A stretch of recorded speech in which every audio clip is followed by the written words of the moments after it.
Mary II, April 30, 1662, December 28, 1694, was Queen of England, Scotland, and Ireland, co-reigning with her husband, William III and II, from 1689 until her death in 1694. Mary was the eldest daughter of James, Duke of York, and his first wife in Hyde. Mary and her sister Anne were raised as Anglicans at the behest of their uncle, King Charles II, although their parents both converted to Roman Catholicism. Charles lacked legitimate children, making Mary second in the line of succession. She married her first cousin, William of Orange, a Protestant, in 1677. Charles died in 1685 and James took the throne, making Mary heir presumptive. James's attempts at rule by decree and the birth of his son from a second marriage, James Francis Edward, later known as the Old Pretender, led to his deposition in the Glorious Revolution of 1688 and the adoption of the English Bill of Rights. William and Mary became king and queen regnant.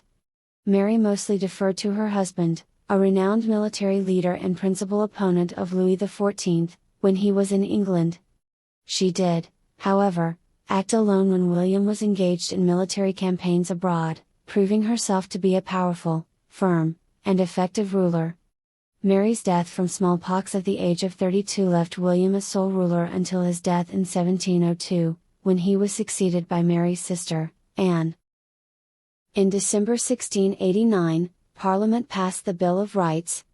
This measure, which restated and confirmed many provisions of the earlier Declaration of Right, established restrictions on the royal prerogative. It declared, among other things, that the sovereign could not suspend laws passed by Parliament, levy taxes without parliamentary consent, infringe the right to petition, raise a standing army during peacetime without parliamentary consent, deny the right to bear arms to Protestant subjects, unduly interfere with parliamentary elections, punish members of either House of Parliament for anything said during debates, require excessive bail, or inflict cruel or unusual punishments.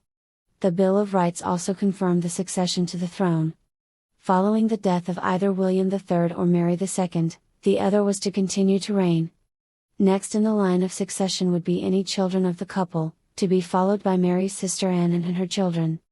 Last in the line of succession stood any children William III might have had from any subsequent marriage.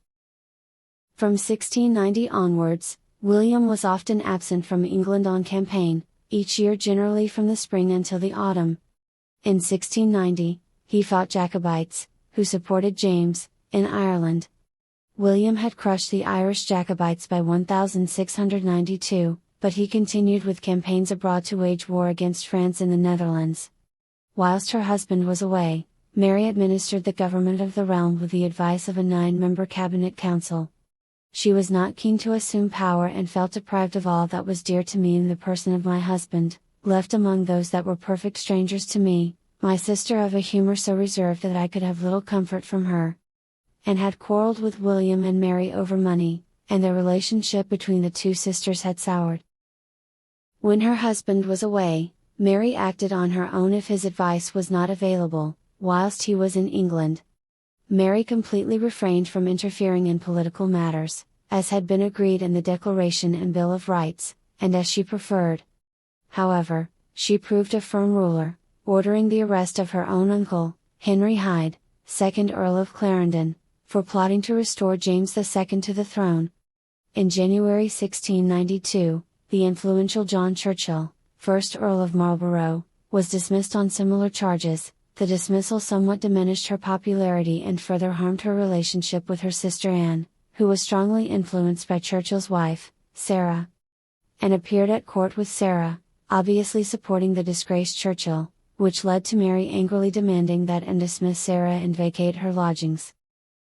Mary fell ill with a fever in April 1692, and missed Sunday church service for the first time in 12 years. She also failed to visit Anne, who was suffering a difficult labor. After Mary's recovery and the death of Anne's baby soon after it was born, Mary did visit her sister, but chose the opportunity to berate Anne for her friendship with Sarah. The sisters never saw each other again. Marlborough was arrested and imprisoned, but then released after his accuser was revealed to be an impostor. Mary recorded in her journal that the breach between the sisters was a punishment from God for the irregularity of the revolution. She was extremely devout, and attended prayers at least twice a day. Many of Mary's proclamations focus on combating licentiousness, insobriety and vice. She often participated in the affairs of the Church. All matters of ecclesiastical patronage passed through her hands. On the death of Archbishop of Canterbury John Tillotson in December 1694, Mary was keen to appoint Bishop of Worcester Edward Stillingfleet to the vacancy, but William overruled her and the post went to Bishop of Lincoln Thomas Tennyson. Death. Mary was tall, 5 foot 11 inches, 1 and apparently fit. She regularly walked between her palaces at Whitehall and Kensington, and it appeared likely she would outlive her husband and sister, both of whom suffered from ill health. In late 1694, however, she contracted smallpox. She sent away anyone who had not previously had the disease, to prevent the spread of infection. Anne, who was once again pregnant, sent Mary a letter saying she would run any risk to see her sister again, but the offer was declined by Mary's groom of the stool, the Countess of Derby. Several days into the course of her illness, the smallpox lesions reportedly disappeared, leaving her skin smooth and unmarked, and Mary said that she felt improved. Her attendants initially hoped she had been ill with measles rather than smallpox, and that she was recovering. But the rash had turned inward, a sign that Mary was suffering from a usually fatal form of smallpox, and her condition quickly deteriorated. Mary died at Kensington Palace shortly after midnight on the morning of 28th of December, at the young age of 32.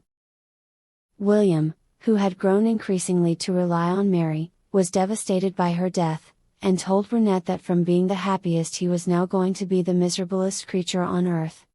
While the Jacobites considered her death divine retribution for breaking the fifth commandment, "Honor thy father," she was widely mourned in Britain.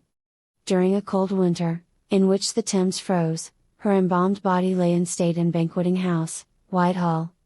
On 5th of March, she was buried at Westminster Abbey. Her funeral service was the first of any royal attended by all the members of both Houses of Parliament.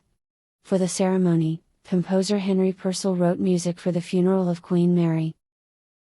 Thanks for watching HerStory channel.